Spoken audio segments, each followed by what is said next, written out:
ایک جگہ پر ایک پیر بہت مشہور تھا کہ وہ بہت کرامت والا ہے۔ اب پیر صاحب کی شادی تھی اور جب لاگ لینے کی باری آئی تو سب سے پہلے نائی آیا۔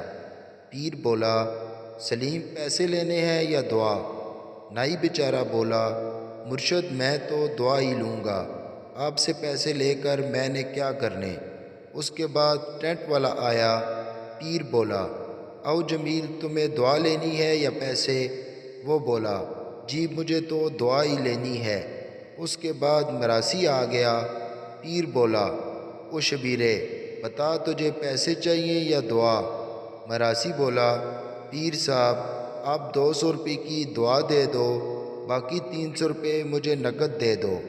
پیر نے دعا دی اور پھر تھوڑی دیر بعد بولا، یار شبیرے مجھ سے غلطی ہو گئی، میں نے تمہیں پورے 500 روپے کی ہی دعا دے دی ہے، تو ایسا کر 300 روپے اپنے رکھ لے اور 200 روپے مجھے واپس کر دے۔ چا صحیح نے کہ نہیں؟